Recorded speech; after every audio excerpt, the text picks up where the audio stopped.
Y las preguntas que se plantean en la agenda, ¿fue inevitable la revolución? ¿Se pudo haber evitado? Gracias. ¿Quién tiene la culpa? Esa es una pregunta complicada y, como se sabe, para cualquier pregunta complicada siempre hay una respuesta sencilla. Y, por lo general, es incorrecta. Por eso, ni siquiera intento dar una respuesta sencilla a esta pregunta, ya que ahora, a pesar de la gran variedad de opciones en Rusia, en general predominan dos enfoques.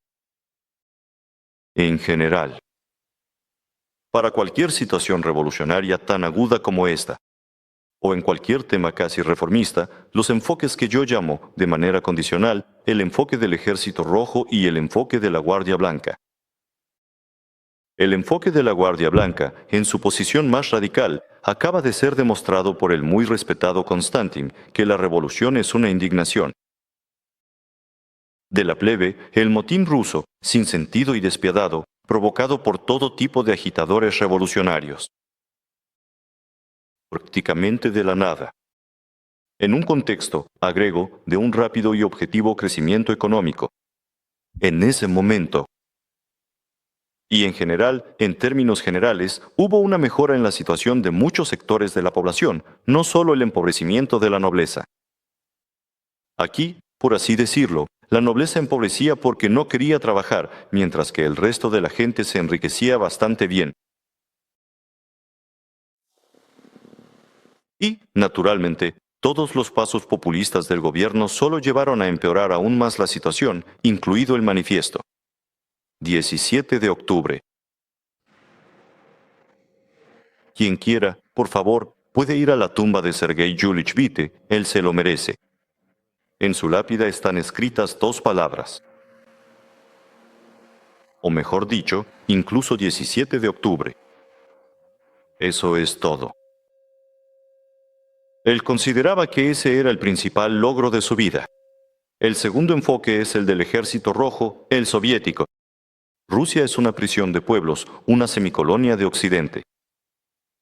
La revolución fue causada por el crecimiento constante del movimiento de liberación, que pasó a una nueva etapa proletaria. Desde el punto de vista histórico, la revolución es inevitable, ya que era necesaria la transición entre formaciones socioeconómicas. Las preguntas sobre cuán inevitable es cualquier acontecimiento histórico son bastante sin sentido, porque, en mi opinión, ningún acontecimiento es realmente inevitable. Es bastante complejo. Pero estos dos enfoques diametralmente opuestos, se puede debatir sobre ellos, se puede intentar, Mikhail Yefimovich, corregirlos de manera razonable. Me parece que en muchos aspectos se pueden combinar estos enfoques. ¿Japón financió? Claro, era lógico. Alemania también los apoyó.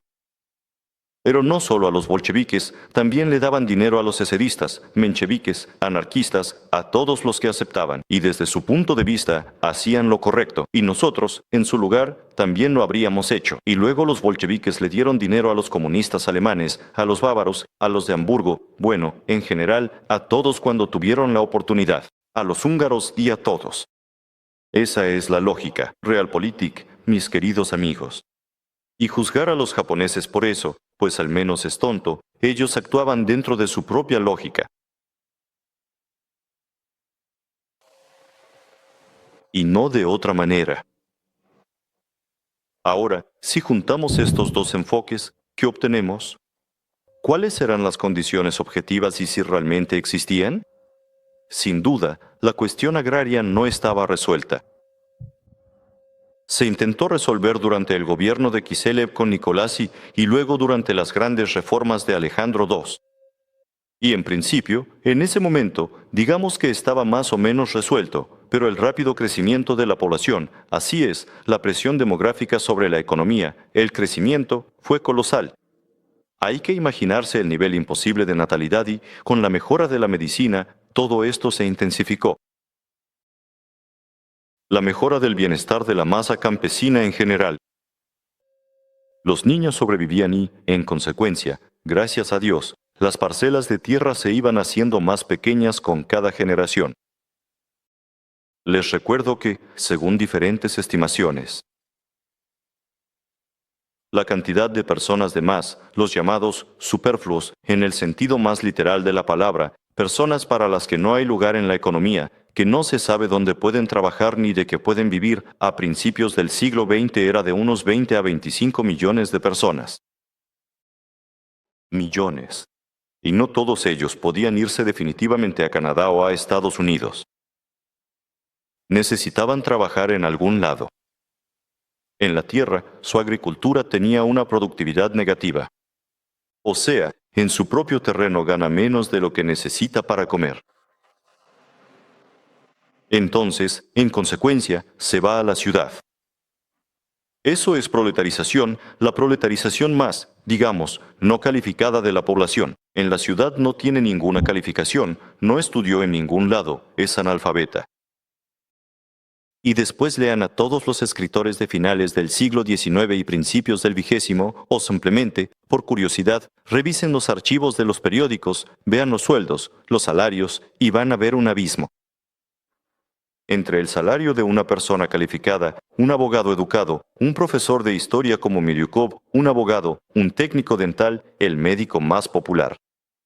A principios del siglo XX y el de su empleada doméstica. Y un ayudante no calificado, un ayudante de obrero en una fábrica de San Petersburgo. Un abismo. Un abismo entre el salario de un maestro en la fábrica Putilo y el de un obrero sin calificaciones varias veces mayor que el de un subteniente o incluso un general de pleno rango en el ejército. Son universos completamente diferentes, porque hay gente sin dinero. De verdad. Después, naturalmente, está el descontento de esa misma clase educada y de la burguesía con su lugar en el sistema político, porque ellos son inteligentes, saben cómo administrar, pero no tienen ningún poder. El poder lo tiene, pues, algún descendiente de la 20ª generación de los Lavanov-Rostovsky que está en la Guardia de Caballería. Y en el club náutico ahí con el Gran Duque. Y entonces él puede influir en algo por ahí, y cuando quiten al gobernador, pues lo van a recomendar a él para gobernador, porque es un tipazo. Lo conozco personalmente, juega muy bien al billar, es educado, habla 4 idiomas. Y además en Rons, que es deportista, jinete. Seguramente se las arreglaría bien como gobernador. Vamos a intentarlo. Reserva de personal. Es una escuela de héroes. Vamos adelante. Por eso, esas personas que son gente de acción, los que construyen fábricas, los que saben organizar la producción, los que dirigen grandes empresas agroindustriales, porque todo el grano se exportaba. Mijail Yefimovich, no los campesinos. Ellos se lo comían.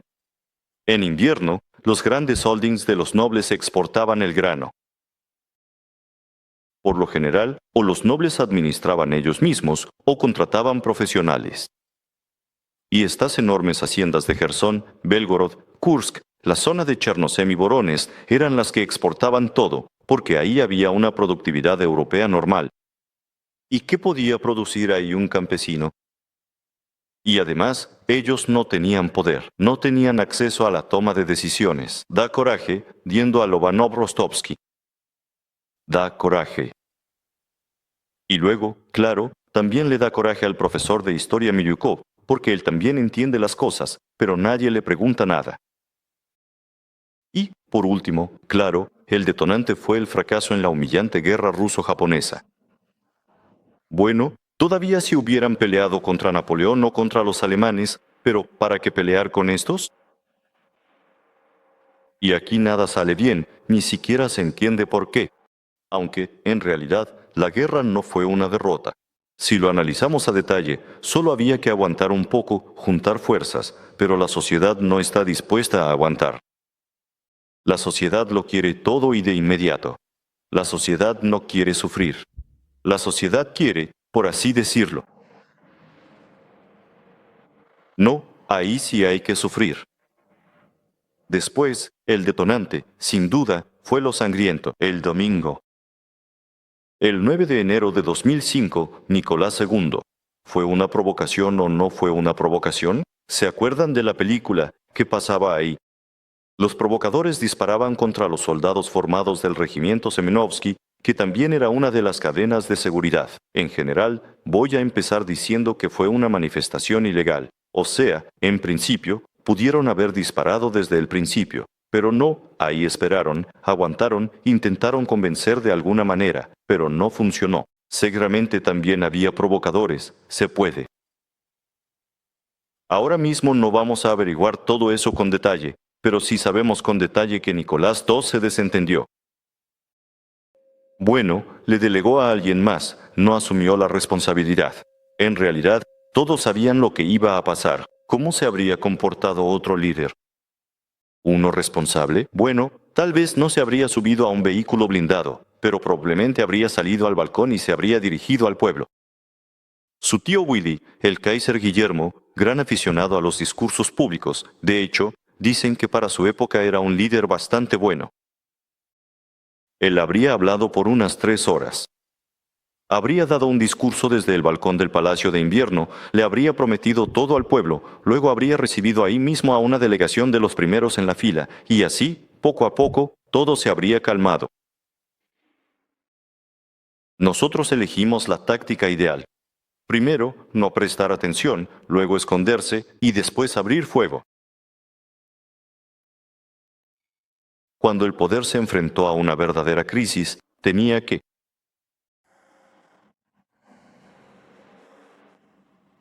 reaccionar de alguna manera adecuada. En principio, reaccionaron de manera adecuada. Por un lado, con incentivos, el manifiesto del 17 de octubre, la libertad calmó a esa parte educada, y aparte de la burguesía la tranquilizaron, los dejaron acercarse un poco al poder, y por otro lado, con el garrote, el regimiento Semenovsky. Aquí fue donde pusieron orden en Moscú. En Moscú no había tropas, se van a reír, no lo van a creer, pero no había tropas. Hubieron que llamar a las de San Petersburgo. Restablecieron el orden. Después fue el manifiesto del 17 de octubre, como dijo mi colega, un error. La jugada en tecnología política fue muy hábil, pero al iniciar el proceso de delegar poderes de autoridad a la sociedad, representada por sus miembros más activos y, para nada, los más tontos, entonces había que avanzar en alguna dirección. ¿Y qué pasó? Que a los Guchkov, Miryukov y compañía se les permitió participar en la discusión de las decisiones, pero no en su toma. Se les permitió participar en la discusión del presupuesto, pero no influir en él. Se les permitió criticar a los ministros y al gobierno, pero se les apartó de los nombramientos. Ni siquiera se les permitió votar para nombrar ministros. Salió al revés. Vean la glasnost de Gorbachov. Digan lo que sea, nosotros decidimos por ustedes. Pues siguieron hablando hasta el 2017, socavando y destruyendo el poder. En realidad, creo que solo quería dejar esta idea para reflexionar si desde el principio se les hubiera permitido, aunque fuera parcialmente, en sus mejores puestos, participar en la toma de decisiones de inmediato, porque el punto de vista depende de donde te sientes, de inmediato se habrían vuelto conservadores y monárquicos más que Stolypin. Porque al tomar decisiones y asumir la responsabilidad por ellas, todos esos líderes de partidos de oposición habrían entendido que hay que trabajar. Y cuando, de 1906 a 1917, solo criticaban y discutían, prácticamente sin trabajar, sin asumir ninguna responsabilidad, ¿qué fue lo que obtuvimos como resultado? El gobierno más inútil e incapaz de toda nuestra historia fue el gobierno provisional, que no podía hacer absolutamente nada, solo hablar. Eso es lo que pasa cuando los blogueros llegan al poder, así se llama. Por cierto, hablando de eso, los bolcheviques. En su etapa inicial, lo subrayo, etapa, ellos se diferenciaban de los miembros del gobierno provisional. Ahí había de todo, desde socialistas como Kerensky hasta monárquicos como Surgin y compañía. Pero los bolcheviques, si ves su primera decisión, también eran como blogueros en el poder. ¿Has leído lo que hacían los bolcheviques? ¿Cómo resolvían los bolcheviques los problemas financieros? ¿No hay dinero? Pues vamos a quitárselo al Banco Central. Bueno, ahí están esos sótanos. Pues vamos a tomarlo y repartirlo. Ya lo repartieron y se acabó. Hay que imprimir más. Y ya quitaremos el varo. Los problemas presupuestales se resolvían con notas. Por eso, blogueros en el poder. Cero idea de la realidad. Bueno, la verdad es que había determinación revolucionaria y aprendían muy rápido. Aprendían de sus propios errores y de la sangre ajena, y de la suya también. Por eso. Después del manifiesto del 17 de octubre, claro que había que dejar que la mejor gente llegara al poder y ponerles la responsabilidad de tomar decisiones. Lamentablemente, eso no se hizo. Y después de que Witte, Stolypin y su cohorte se fueron, empezaron a cambiarse como en los libros de los hermanos Strugatsky. Ya saben, eso de no necesitamos inteligentes, denos leales. Resultó que para febrero de 1917 todos esos leales no solo no eran inteligentes, sino que tampoco eran tan leales cuando cambiaron las circunstancias. La Unión del Pueblo Ruso, así como otra decena de organizaciones similares. La verdad, no recuerdo. ¿Me podrían recordar alguna manifestación masiva? 400.000 personas monárquicas en las calles a principios de marzo de 1917. ¿Dónde se llevaron a cabo esas manifestaciones? Ellos murieron en el frente durante los primeros 2 años de la guerra. La verdad, siendo sincero, no estoy seguro de que todos hayan muerto en el frente, aunque tal vez sería mejor así. Se esfumaron todos ellos, no quedó nadie, como si nunca hubieran existido. Así es nuestro movimiento, ¿saben? Desaparecieron, es un problema. Por eso también es muy difícil saber quiénes realmente tenían convicciones, quienes lo hacían por moda y quienes por otras razones. No lo sé. No defendieron. Pero en cuanto al año 17, ya voy a terminar, entonces. Aquí, probablemente, la lección realmente importante es que todos esos mecanismos de gestión civil regular que se desarrollaron durante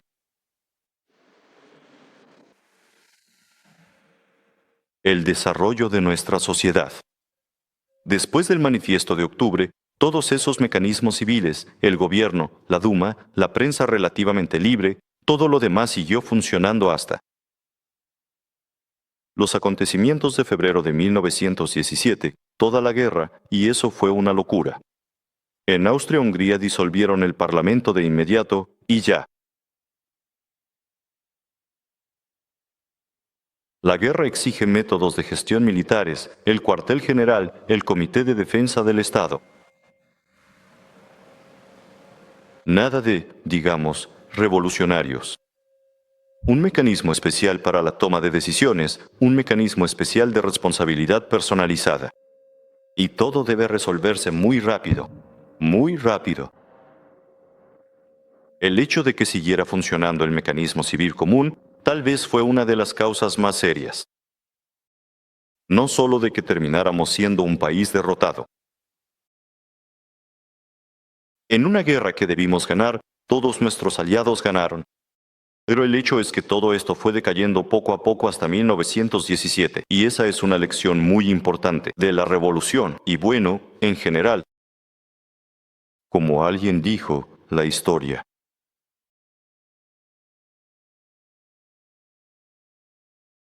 Es un sistema enorme. La advertencia, esa es su función principal, necesitamos saber, y como dicen, necesitamos conocer la historia. Para realmente, lo más importante, aprender las lecciones y no repetir los errores. Muchas gracias por este tema tan relevante. Muchas gracias, Vladimir Yaslavchenko. ¿Y tú querías objetar algo? No, quería agregar algo, porque yo me dediqué especialmente a este tema y Vadim Rostislavovich lo planteó de manera muy acertada, porque ¿dónde estaba esa fuerza de la Unión del Pueblo Ruso en 1917? Se fueron al frente. Esto se puede investigar de manera más seria buscando a los miembros de la Unión del Pueblo Ruso. En 1917 quedaron 40.000 en vez de 400.000. Pero hay que decir que, cuando los bolcheviques llegaron al poder, los fusilaban sin pensarlo, solo por pertenecer a la Unión del Pueblo Ruso. Todos los que no se fueron al frente, después fueron asesinados, tal vez, lograron emigrar en el último momento. Por eso los bolcheviques los consideraban precisamente sus grandes enemigos. Esa es la respuesta a lo que dijo Vladimir Rostislavovich. En todo lo demás, escuché la conferencia de Vladimir Rostislavovich con mucho interés y placer, como estoy seguro que todo el público también lo hizo. Como todos nosotros, espero. Aquí, cuando Vladimir Vyacheslavoich estaba hablando, recordé que el salario de un obrero en la fábrica de Putilov llegaba hasta 60 rublos. El salario de un funcionario. Al principio era de 20 a 30. Esto es para que se entienda la proporción. Y eso es algo serio. Era muchísimo dinero, como pueden imaginar. Se puede decir así, hay diferentes cifras, por supuesto, y hay distintos tipos de obreros y de funcionarios, pero en general un maestro calificado en la fábrica de Putilov podía rentar un departamento, su esposa no trabajaba y 1 o 2 veces. 2 veces por semana venía una cocinera, limpiaba y ayudaba a cuidar a los niños. Pero eso era para los calificados en Putilovsky, Sormovsky, en fábricas serias. Expertos. De los obreros. Sí, claro. No era algo que aplicara a todos los obreros. Bueno, y ahora tampoco aplica a todos los obreros, ¿sabe? Entonces, sobre si salieron a la calle o no, por alguna razón se me vino a la mente una analogía tonta. Claro, cuando todos votaron por mantener la Unión Soviética, pero cuando se disolvió, nadie salió a la calle. Pero todos votaron a favor. Por eso, ya sabe, es como en el viejo chiste sobre lo que usted mencionaba respecto a la primera Duma. ¿Tengo derecho? Pues claro, lo tiene. Entonces, ¿puedo? No, no puede. Y bueno, en realidad, ese conflicto es algo eterno.